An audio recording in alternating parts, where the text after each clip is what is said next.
Next question read कर लेते हैं। नेक्स्ट क्वेश्चन आपकी स्क्रीन के ऊपर ये रहा। From the following information calculate interest coverage ratio. इसके अंदर भी हमें बहुत सारा डाटा दिया गया है। Net profit after interest and tax दिया गया है 1,20,000। रेट ऑफ इनकम टैक्स दिया गया है 40%। 15% डिवेंचर दिए गए हैं 1,00,000। 12% मोर्टेज लोन दिया गया है 1,00,000 रुपए का। तो मैंने क्वेश्चन को अच्छे से रीड करा। रीड करने के बाद मुझे पता चला कि ये क्वेश्चन लगभग पिछले वाले क्वेश्चन के जैसा ही है। तो इसके अंदर भी हमें net profit before tax calculate करना पड़ेगा।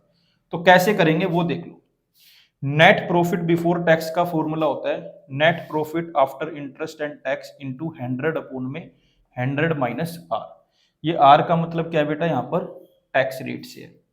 तो नेट प्रॉफिट बिफोर टैक्स हमारा आ जाएगा 1,20,000 हमें दे रखा है net profit after interest and tax, मैंने पुट कर लिया इनटू 100 अपॉन में 100 माइनस। अब देखो रेट ऑफ इनकम टैक्स क्या दिया है 40%, तो मैंने यहाँ पर 40 पुट कर लिया। 100 माइनस 40 करूंगा तो क्या आएगा 60। तो ये आ गया 100 अपॉन 60।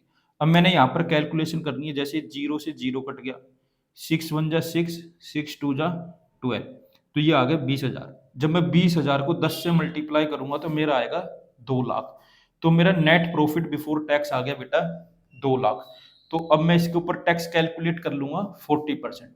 जब मैंने 2,00,000 का 40% निकाला तो मेरा आया 80,000। यहाँ पर देखो 0 से 0 कट गया, एक 0 से यहाँ पर 0 कट गया।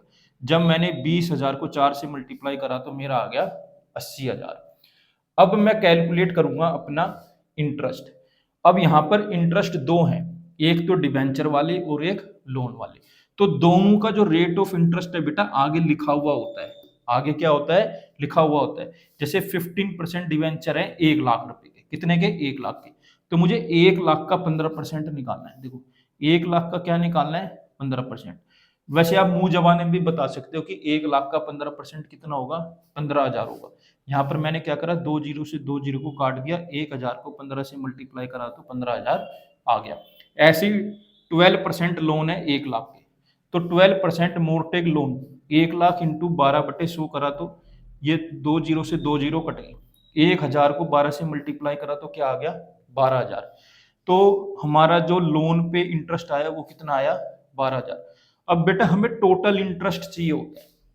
क्या चाहिए होता है टोटल इंटरेस्ट। देखो यहाँ लिखा है ना इंटरेस्ट ऑन लॉन्ग टर्म डेब्ट, मतलब टोटल जितनी लॉन्ग टर्म डेब्ट है उनके इंटरेस्ट को प्लस करके लिखना है, टोटल लिखना है। तो 15,000 प्लस 12,000 करूंगा तो क्या आ जाएगा 27,000। तो हमारा टोटल इंटरेस्ट कितना है बेटा 27,000। तो अब हम अपने मेन फॉर्मूले में सभी वैल्यूज को रख लेते हैं। नेट प्रॉफिट आफ्टर टैक्स कितना दिया गया हमें 1,20,000, मैंने पुट कर लिया। इंटरेस्ट ऑन लॉन्ग टर्म डेब्ट, अब ये भी मैंने यहाँ कैलकुलेट करके दिखाई 27,000 पे ये रही। टैक्स कितना है हमारा भाई 80,000, मैंने पुट कर लिया। इन तीनों का जब सम करा तो मेरा आ गया 2,27,000।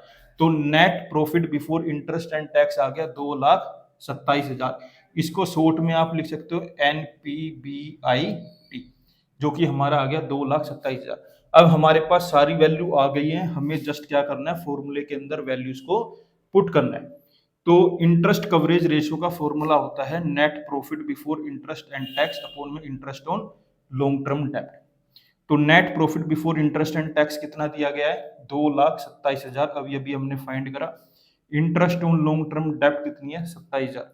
यहाँ पर मैंने क्या करा 3 जीरो से 3 जीरो को काट दिया, ये 227 अपॉन में 27। जब मैंने इसको कैलकुलेट करा तो मेरा आया 8.40740। तो मैंने क्या करा इसको सिंप्लीफाई करके थोड़ा सा लिख दिया, तो मेरी इंटरेस्ट कवरेज रेशियो आ गई 8.41 टाइम्स।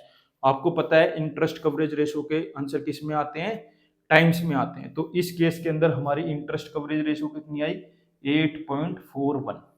देखिए ये क्वेश्चन थोड़ा सा कॉम्प्लिकेटेड था, क्योंकि इसके अंदर जो आपको interest on long term calculate करना था वो 2 आइटम पर करना था, फिर उनके इंटरेस्ट को प्लस भी करना था। मुझे उम्मीद है आपको ये क्वेश्चन जरूर समझ आया होगा। अगर समझ नहीं आया तो बेटा एक बार और वीडियो को देखना, आपको समझ आ जाएगा। मेरे साथ ऐसे ही जुड़े रहिए, मैं आगे भी आपके लिए ऐसे ही अच्छी अच्छी वीडियो बनाता रहूंगा। Thank you for watching.